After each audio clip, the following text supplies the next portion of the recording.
Uy, unsa ang top 3 na pwede nimo mahimong income or extra income karong 2023? Kana ang sulod sa tong vlog karong adlaw. Let's go! Oi, Bisaya Channel. Karon bagong tuig, New Year na 2023. Og di nato malimod na ang mga palitonon nag-anam na pud og ka taas. Tungod ni ana, kinahanglan pud nato og additional nga income or extra income. Kana atong isgutan sa tong vlog karong adlaw. Unsa ang top 3 na pwede nato pagkakitaan karong 2023? Number 3, kanang gitawag nga pagbuhat og account sa Spotify. Kung familiar mo sa Spotify, mo ni siyang application na pwede ta diha maminaw og mga music, no? Diha is audio lang siya, no? Ato rang paminawon. Kahibaw ba ka or kahibaw ba mo na pwede ta diha maka-earn og money, no? Labi na sa umalabot nga panahon. Pinaagi sa kanang gitawag nga podcast. Siguro maulaw ta diha ma-upload og kanta, no? Pero na may gitawag nga podcast. So kanang podcast is audio na siya, no, na pwede ra nimong i-upload diha nga maminaw ra ang imong mga kailaw or mga listener. Pwede ka diha mag-record, no, kung sa man imong topic na gusto i-discuss, no? So kitang tanan natay mga specialty, no? Natay mga topic na gusto nato i-discuss, no? Pwede nato na siyang record ug ibutang sa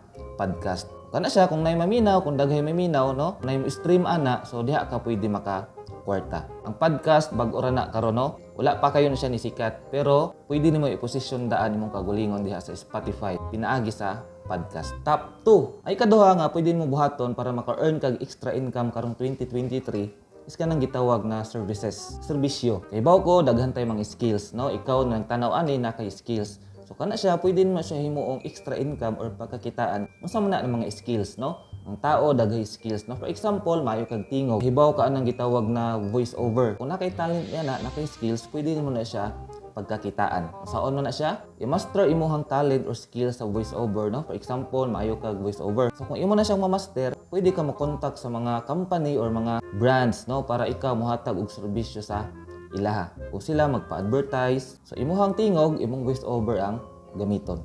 Unsa pa? Mga ginagmay nga services, no? Kung ikaw empleyado din na kay mga kaubanan nga tapula na kaayo sa ilahang mga paperworks, no, sa mga computer works, pwede ka mo offer sa ila og serbisyo na ingana. May mga kaubanan nato, for example sa opisina, na kapuyan na mo encode, no? Kung na sila report, kapuyo na sila magbuhat og mga PowerPoint presentation, din ikaw naka-skill ana, kahibaw ka ana, pwede ka mo offer ana sa ilaha na ikaw mo buhat og ingato. Ug syempre, nanay bayadan ka nila. Unsa pa na mga skill na dapat nimong i-master o pwede nimo pagkakitaan karong 2023? Pinaagi sa pagtudlo. Kung ikaw nakahinibaw-an, kahibaw ka about business, pwede ka matudlo. Nakay talent sa sports, sa dance, pwede nimo na siya i-tudlo. Kung sa sports, na gitawag basketball clinic, apoy taekwondo, ug uban pa ng mga sports, na pwede nimo itudlo sa mga tao, labi na sa mga bata. Pwede po ka mag-conduct og mga seminars, no? Related sa imong skills na na-master nimo og imong na hibaw-an. Og ang top 1 kanang gitawag na vlogging. So karon daghan ay mga vlogger,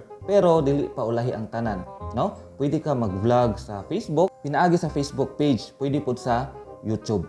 Pero karon ang pinakasikat is kanang gitawag na TikTok. Sa TikTok daghay pa maagi para ikaw makakwarta, no? Number 1 is kanang gitawag nga affiliate. Meaning anang affiliate, mamaligya kag product diha sa TikTok bisan wala kay product nga gihawidan. So unsaon man na? Sa TikTok na mga seller. So imong buhaton ana, kato ilang baligya, imo rang ibutang sa imong TikTok account. Then kung na mo palit product sa imong TikTok account, katagan ka og commission sa seller. So nindot siya kay igo ra mo i-promote ang ilang product, igo ra mo ibutang sa imong TikTok account. Kung na mo palit sa imuha, sila na ang magputo sa product, sila na po'y makontak sa buyer, sila na po'y magpadala. Kung mas successful ang delivery, is naday kay gitawag nga commission. Ikaduha sa TikTok nga pwede mo pagkakitaan is kanang gitawag nga brand deals. So pwede ka mo contact sa mga company, sa mga businessman na imong i-promote ang ilahang product. Pero kana siya kinahanglan dapat ang imong TikTok is established na. Na kay gitawag nga mga followers, na po kay gitawag nga taas nga level sa mga views para kung imong i-promote ilang product, sure pod na daghay mananaw, kung daghay mananaw, daghay makakita sa ilang product. Kinahanglan mo daghan imong followers ug imong mga views. Ug ang mga mananaw sa imong mga content. Kung pangutan ron saan pagpadagan sa imong followers sa TikTok, saan pagpadagan sa views. Number 1 is kanang gitawag na magsige kag upload, no? Upload jud ka permanente sa sugod wala pay mo tan-aw ni ana. Pero along the way, no, mag-viral na siya ug managanaday imong followers ug mga views.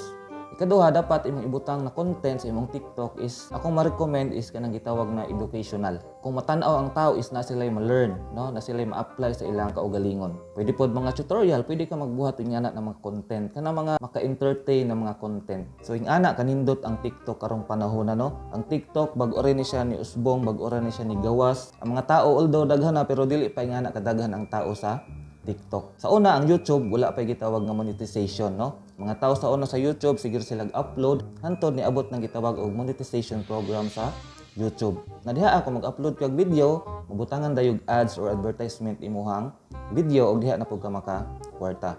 Pero karon ang YouTube medyo naiwit na ta, no? Pero pwede gyapon ka mo testing anang YouTube, no? Imong buhaton mag-post ka sa YouTube, mag-post po ka sa Facebook page og labi na sa TikTok. Karon ang nindot nga panahon nga sugdan nimo imong journey sa TikTok. Labi na wala pa ni abot ilang gitawag nga monetization program. Ug puhon maabot ilang monetization program, di nakaposisyon na kadaan sa TikTok, imong followers taas na, ang manan-aw daghan na pod, is di na ka maglisod ana. Kada upload nimo is sigurado nang imuhang income or money pinaagi sa mga ads. Ang pangutana ron, pila may gasto? Kaning top 3 na akong giingon nga pwede nimo buhaton para ikaw makakuha og maka-earn og extra income. Ang investment ani is, number 1 is imong cellphone. Di na kaangay mo palit og cellphone, di na kaangay mo palit og mahalon nga cellphone, mga iPhone. Labi na karon wala pa tay kwarta. Kana imong cellphone nga imong gihawidan karon sa imong pagtanaw ani nga video, pwede nimo na buhaton, pwede nimo na siya gamiton para maka-start ka sa imong journey. Labi na sa imong pag-TikTok. Pag-create nimo og mga educational na mga contents na maka-learn ang mga tao.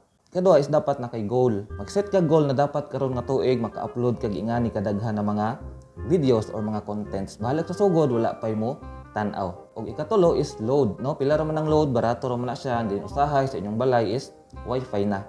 So kini siyang top 3 na pwede na to buhaton para makita or maka-earn og income karong 2023 is dili jud siya kayo gasto. Although matrabaho siya pero ang imong income is sigurado man pod siya.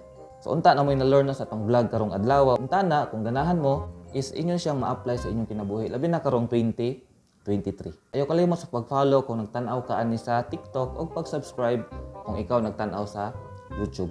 Daghang salamat sa pagtanaw og hantod na pud sa sunod. Bye.